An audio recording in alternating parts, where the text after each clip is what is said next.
आपकी अदालत मध्ये सुपरस्टार हेमा मालिनी यांच्यावर आरोप आहे की यांच्यात एक एरोगन्स लपलेला आहे. हेमाजी, हा जो इतका सुंदर भोळा भावडा साधा सरळ चेहरा दिसतोय, जिच्याबद्दल लोक विचार करतायत की एक साधी सरळ साऊथ इंडियन आहे, कोणाला काही सांगणार नाही. फिल्म इंडस्ट्रीचे लोक म्हणतायत की आतून खूपच ॲरोगंट आहात. यासाठी काय करू? त्या सीता नाहीयेत, वरून फक्त त्या सीता दिसतायत, आतून गीता आहेत. कधी कधी अशी इमेज कामी देखील येते. ज्यावेळेस तुमचे सिनेमे हिट झाले होते, जॉनी मेरा नाम हिट झाली होती, सीता और गीता हिट झाली, त्यानंतर तुमची जी लिव्हिंग रूम आहे त्यामध्ये प्रोड्युसर्सची लाईन लागायची आणि 100 प्रोड्युसर्स तिथे असायचे तुमच्या तारखा घेण्यासाठी. आणि मी ऐकलंय की तुम्ही तयार होऊन उतरत होतात आणि सरळ जाऊन गाडीमध्ये बसवत होतात, कोणाकडे बघायच्या सुद्धा नाही. मी यासाठी त्यांना बघत नव्हते की दुसरा प्रोड्युसर तिथे वेट करत आहे. तो मला ओरडत आहे की आतापर्यंत पोचली नाही, यासाठी तर जावं लागेल ना. पण इम्प्रेशन तर इंडस्ट्रीमध्ये असं होतं की जेव्हा जेव्हा मोठे स्टार्स कोणत्या अडचणीमध्ये आले तर मग तुम्ही पुढाकार घेऊन त्यांची मदत केली. अशी सुद्धा कहाणी मी ऐकली आहे. जेव्हा देव साहेबांचे सिनेमे जिनेतामांबरोबर चालत नव्हते तेव्हा तुम्ही ऑफर केली, तुम्ही त्यांना मदत केली, त्यांच्याबरोबर रोल केला. जी फिल्म ऑफर येत होती, जर तो हिरो त्याचं करिअर सक्सेसफुल आहे किंवा नाहीये, मी ते नव्हते बघत, कारण की मी साईन केलं आहे, मी करत होते पिक्चर आणि तो पिक्चर हिट जातोय ती वेगळी गोष्ट आहे. असं नाहीये की त्यांचं करिअर डाऊन होत आहे यासाठी मी मदत केली पाहिजे. I am not a God or anything. It just happens with what ever it was. I was working with everybody. ज्याचं करिअर डाऊन होत होतं. आता यावेळेस जर अनालाइज केलं तर असं दिसत असेल, but it is not fact. आणि आज पुन्हा जर अमिताभ बच्चन बागबान मधून सुपरहिट झाले तर त्याचंही खूप मोठं क्रेडिट तुम्हालाच मिळेल. असं I am so happy about it. बघा, बागबान पिक्चरमध्ये खूप वर्षानंतर आम्हाला दोघांना एकत्र पाहायला मिळालं आणि चांगलं वाटलं लोकांना. तर आणि स्टोरी जी होती, जोपर्यंत कहाणी चांगली नसेल, फिल्म हिट होऊ शकत नाही. आणि स्टोरी खूपच अप्रतिम होती. आजच्या ज्या समस्या आहेत, जी मुलं आपल्या आईवडिलांसोबत गैरवर्तन करत आहेत, खास करून फॉरेन कंट्रीजमध्ये, तर त्या संबंधित ही कहाणी होती.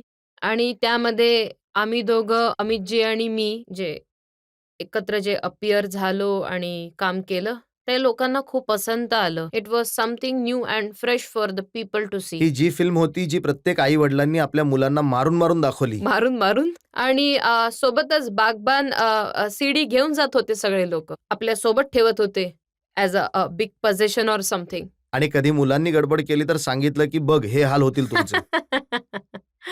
But it's nice, na? I'm very happy that I worked in this film and then people loved me so much. And it's a nice message, very beautiful message went through. एक गुपित असलेली गोष्ट मला तुम्हाला विचारायची आहे. खूप कमी लोकांना हे माहिती आहे की ज्या स्टारचं आज अमिताभ बच्चन बरोबर सगळ्यात जास्त कंपॅरिझन होत आहे, तुलना केली जाते, असे शाहरुख खान, त्यांना फिल्म इंडस्ट्रीमध्ये पहिला चान्स तुम्ही दिला होता. हा, बिलकुल. दिल आशना मी बनवायला घेतली होती, तर मला एक हिरो हवा होता. त्यावेळेस टेलिव्हिजनमध्ये त्याची एक सिरियल एक येत होती, फौजी. तर I was very impressed. He was so sweet, so nice. I said very young and so nice, good looking boy. मी म्हटलं हा मला पाहिजे आपल्या पिक्चरमध्ये काम करण्यासाठी. आणि आम्ही फोन केला होता आणि तो मुंबई आला होता.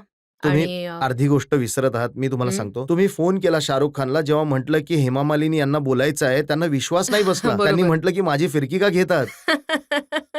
मग आम्ही पुन्हा माझा नंबर दिला आणि आम्ही म्हटलं की तुम्ही परत फोन करा. आणि मग जेव्हा आले तो आला आणि मग मी त्याला ती स्टोरी ऐकवली आणि त्याला ती आवडली. आणि धरमजींना पण सांगितलं की see I am going to take him as a hero. So he said he is a very नाही, नाईस, तुम्ही मस्ट परत टेक. पूर्ण गोष्ट नाही सांगितली हेमाजी. माझ्यापेक्षा जास्त तुम्हालाच माहिती आहे.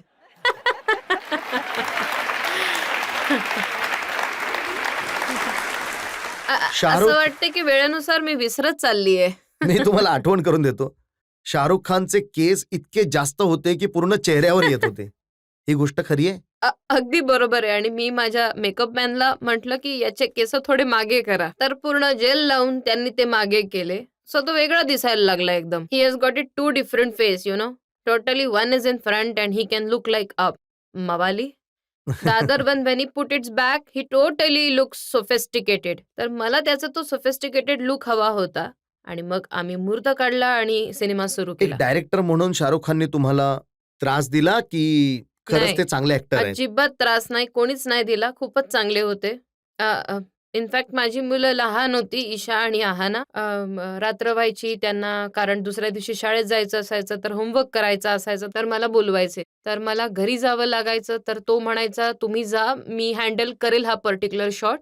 एखादा शॉट तर त्यांनी स्वतःहून देखील घेतलाय. आज जर शाहरुख खान इतके मोठे स्टार आहेत तर त्याचं क्रेडिट तुम्हाला दिलं पाहिजे. मला कोणतंही क्रेडिट नाही पाहिजे, कारण की he is a very talented boy and I just felt he is so good. तर मी जो विचार केला तो योग्य ठरला. So he has to be a big star, so he has become. So I am so happy to be just a small part of his success. माझा एक प्रश्न आहे, की तुमची जी ड्रीम गर्ल वाली जी इमेज आहे, त्याला मेंटेन करण्याचं काय सिक्रेट आहे?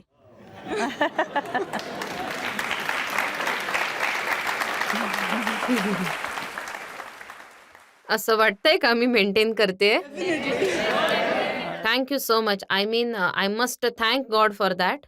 आणि जो मी डान्स करत आहे, कंटिन्यू करत आहे. जर मी डान्स करत आहे, तर स्टेजवर मला यावं लागतं. तर स्टेजवरती येण्यासाठी मला एक पर्टिक्युलर फिगर मेंटेन करावी लागेल. त्यासाठी जितकी मला एक्सरसाइज करायची आहे किंवा योगा करायचा आहे, तो मी सगळा करत असते. आणि खाण्यापिण्यामध्ये मी खूप स्वतःला ठीक-ठाक, असं नाही की जे मिळालं ते खाल्लं. That's it. And mainly it is a blessing and grace of the Lord. Hemaji, ज्या करोडो मुली हा शो बघत आहेत त्या आज तुमच्या या उत्तराने संतुष्ट नाही होणार. त्यांना हे जाणून घ्यायचंय की तुमच्या या वयामध्ये सुद्धा तुमच्यासारखं दिसायचं असेल तर काय करायचं? सगळ्यांनी डान्स करा. ज्यांनीही बागबानमध्ये तुम्हाला पाहिलं त्यांनी म्हटलं की आजच्या जमान्यातल्या ज्या हिरोईन आहेत त्यांना सुद्धा मात दिली हेमा मालिनी यांनी. नाही, नाही, असं काही नाहीये. कदाचित ती फोटोग्राफी खूप चांगली होती.